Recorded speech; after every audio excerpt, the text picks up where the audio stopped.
free Golden Eagles for War Thunder. Download the app in the description below.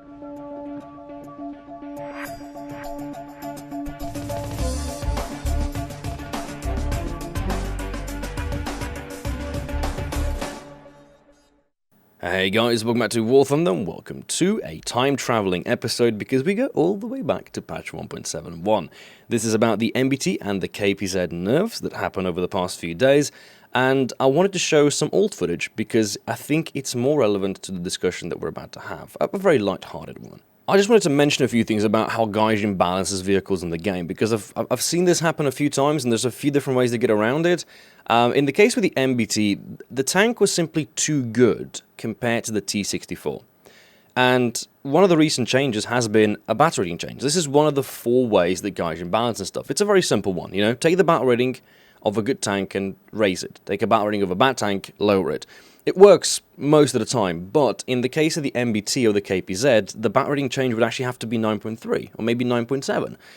And that would be problematic because we don't have any other 9.3 or 9.7 vehicles, meaning that there would have to be a new variant of a T64 introduced and a new variant of a Chieftain Mark 10, and that is development time. That's, you know, it's not a very simple or effective solution. So the second way that they've done it is, for example, with TU4s, Cancerous Bombers, a very good tumor fix, which is by raising the repair cost. The problem is it doesn't really work. By raising the repair cost, you're demotivating players from playing these planes instead of motivating them to play them well. So tinkering with repair costs tends not to be a good solution. The third way they could do it is by changing the rewards. This is by adapting the amount of silver lines you can get or by adapting the amount of research points you can get. But that wouldn't have been much different from raising the repair cost. It's also demotivating them, you know, to play a vehicle that's good, and because it's good, it suffers from less research point gain. Instead, Gaijin went with option number 4, and this is by far my favorite one. It's called archives, books, resources. I don't even know how to refer to them, but essentially, Gaijin digs up some weird document and then changes certain things about tanks. For example, they would change the reload rate, or they would change the shell type, so they would change the shell penetration values. This is where a lot of drama tends to happen, and it's because the community is in War Thunder, and I'm very proud to say this, I think we have a very intelligent community. There's a lot of people that are extremely knowledgeable in regards to tank values, in regards to actual, you know, documents that state performance of vehicles. The problem is that that's realism, and realism isn't balance. It never is, has, or will be. It can't be. And for that reason, you know, when Gaijin makes a change, and you open up the forum thread or the patch notes, and you see that they've stated this document, this book, this random page. Now, my reaction here, I don't know about you, but I don't go running to my local library or my archives trying to find if, you know, this change is historically or realistically accurate. I don't generally care. I just ask myself a simple question. Is this change better for the overall balance of the game? And if the answer is yes, then I don't question it any further. Realism is a very kind of thin layer of ice. Same with historical accuracy. Those of you who remember the OG days of War Thunder, the realistic battles actually used to be called historical battles. And, you know, history doesn't tend to be very balanced. That's why one side tends to win. That's why quantity will defeat quality. A good example of Tigers facing T-34s. There were simply too many of them for the German tankers to be able to counterpart. And so history and realism has to be taken with a grain of salt. It's fun in historically based events. It's fun in, you know, historically based TV shows or documentaries, but it's not very fun for the sake of overall gameplay. So what change was it that was done to the MBT or the KPZ? Well, what they've done is they've changed the reload rate. They've not touched the performance. They've not touched the, you know, the hydropneumatic suspension, not that you need it. They haven't changed anything about the tank. They've just adapted a quick little number, which is the reload rate, from, I believe, just shy of 7 seconds to around about 10. Does this make the tank bad? Does it make it useless? No, it just makes it a little bit less effective, which results in overall balance being better. If you look at the way the lineups currently work, you have 4 top-tier tanks in the game. The KPZ, MBT, Chieftain Mark 10, and T64. And when comparing these top-tier tanks with each other, you're going to reach a conclusion that in general tends to be MBT KPZ-70 takes spot 1 and 2. Slight deviation here because, for example, the KPZ has a double smoke launcher and there's a difference in the amount of crew members. Slight different hull design. Obviously, lineups are different, which SPA you can spawn in, Gepard versus Vulcan, and so on. In overall debate, I'm going to say the KPZ, in my opinion, is better than the MBT due to the overall lineup strength, but, they fall apart by tiny points. The next one is going to be the T-64. Lovely tank, maneuverable, fast, has a good lineup, but it doesn't have that edge compared to what a KPZ does. And the overall strength of the KPZ is just genuine, maneuverability around the battlefield. And then we have the Chieftain Mark 10, which I've made 2 videos on now, and if you haven't watched them, I do recommend you give them a quick whiff, purely because the speed of the tank. It might have a strong turret. The weakness is the kind of middle gun barrel. Has a good reload. As a matter of fact, at the moment, I think the Chieftain Mark 10 might have the second best reload out of the top tier tanks, if my stats are correct. But overall, it's just not very convenient, and it doesn't fit the meta of the game to the teeth, which means that it is the worst of the tanks, not to mention its lineup, which is by far the worst. And if we grotesquely get to the bottom of the problem is that there's this always ongoing kind of differing opinion between what is historically accurate, what is realistic, and just what is overall accepted by the community.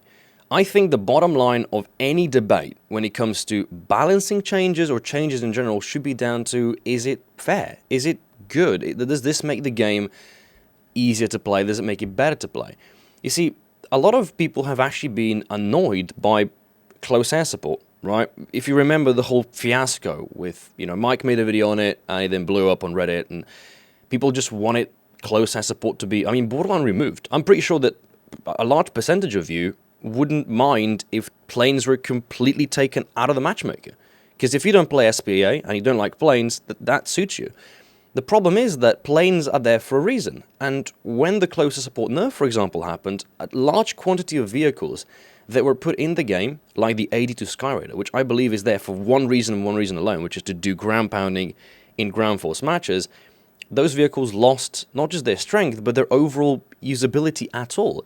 They're useless now. Unless, of course, you're flying the 82 Skyraider in air battles, in which case you're either ground pounding, not doing a lot of damage, or just fooling around, turn fighting people. Now, luckily enough, only a handful of planes actually got affected by this change, to the point where they're not actually flyable anymore, and for the most part, you can still make rockets and stuff work, but again, compared to SPA now, they're pretty vulnerable. Again, this is not a discussion about SPA or close air support, we've done that many times, I don't mind it, I think it's a decent change overall. Historical realism. That's an interesting word to throw in here, because historical realism would imply that a mouse wouldn't exist, and the Tiger would break down, and the Me-163 would blow up randomly, and the Russian T-34s would have gaping holes in their armor. Historical accuracy is not something you want, because if you want it, then you might as well go join the army, because then you'll get the actual experience of realism. The trick behind video games is that they're just that, they're games. They create an out-of-the-world experience that you otherwise wouldn't be able to find in life, and that's why we enjoy playing them. That's why games are always fun. It's because you can build your own different character, you can build your own different development, you become kind of a different personality when you're playing a particular game. Now, in the case of War Thunder, it's a game that's based off of both realistic and historical kind of factors. And this is a really hard thing to do, because realistically looking, a tank that gets shot by a shell and it penetrates is a tank that the crew is going to leave. A tank that's damaged isn't going to be repaired by the crew whilst 10 other tanks are shooting at it. There's a lot of things that you have to understand can't be modeled into a game, and never will be, because they just would be counterintuitive. Gaijin was able to take the approach of this tank combat, introduce it into a triangular mode, which is the whole close air support versus SPA versus tank, and they've been able to do all of that while jeopardizing only a tiny amount of realism and historical accuracy. For a person like myself, who doesn't know a lot about tanks, understands some of the basics, this game is spot on. Now, yeah, if you're a historical accuracy buff, then certain things about this game are definitely going to make your head hurt. If you're a person who studies physics, more precisely, let's say, how shells work, how different types of shells go through different types of armor, then yeah, certain things about this game are going to trigger you. I have a lot of my moderators in chat who are finding, problems with certain shell times on specific tanks, and in certain scenarios how they bounce, or ricochet, or over-penetrate, or do, something a bit wonky. And this is where I'm going to say it again. You don't have to understand the way tanks work in real life. or the way Lift works to be able to play a game, because that's what it is. It's a game. It's made so that anybody can just pick up their controller, grab their mouse, smash their keyboard and play, have a good time with it. Obviously, certain things are going to trigger the living shit out of you, but that's just the common courtesy of playing a video game with other people. It was well said by Jingles a long time ago when he said the worst part about online games is that other people play them, but that's just kind of the nature of online games. And as that said, I've only found two things that have annoyed me in the current patch, and to a certain extent patch 1.71, and it has to do with map rotation. This has been one of the problems. A lot of these weird maps keep being thrown around, either big or just overall not too much balance. Talking about maps here, I've gotten the question quite a few times, what do I think about Japan, the map we're playing on in this particular video? I have to say I like it. It's not a bad map design per se. There was a few problems. If you look at the current map scenario, you'll see the spawn protection is along the entire top of the map. This has been changed. It's now just a tiny circle. And speaking of spawn protection, I really like what they've done. They've taken an approach that I was 100% against. I didn't like spawn protection. I think it was the most dumb thing they've done in a long time. But the way they've adapted it is actually really smart. The way they've done it is that on most maps, maybe exclusively to one or two, there's still a few tweaks to be made, but for the most part, the way it works is that there's a circle around the spawn, meaning that you can still spawn camp in, obviously late games, which spawn camping tends to happen, but you're not able to go and sit behind their spawn. So this makes spawning in late game a lot more enjoyable, knowing that the enemy could still be around, but not directly behind you. And the second grave complaint, and the one that I do have to point out, has to be still a few battle rating changes. Performance should go with the battle rating. And I think at the moment, 9.0 for the MBT, 9.0 for the T64, 9.0 for the Chieftain Mark 10, reasonably good battle ratings. The main problem still lays with the compression of jets, but that's a story for a video coming out reasonably soon. And before I end the video, there's still a little bit of a gameplay in the background. I do want to give you a bit of a PSA, because some of you might have missed it. I know there was a lot of, how do I call this, butthurt players who wanted to get their hands on the E100. If you've managed to bamboozle yourself in the actual process of the 5 vs 5 random RB, which I, by the way, really loved the way they've done it, there's still plenty of options for you to get your hands on the E100 and the HE162. And all of the tournaments will be carried out on the Warthner.tss website, which by this point you probably already are quite familiar with. There are 1v1s in tanks for the E100, there are 1v1s in planes for the HE162, and there are 5 vs 5 team-based events for both the E100 and the HE162. Requirements are quite simple. You have arcade, twice realistic, and one simulator event for all 3 of them. And you have to get top 8. That's pretty much the only requirement. As long as you are top 8 at the end of the tournament session, you'll be, you'll be an owner of one, if not both, of the new unique vehicles.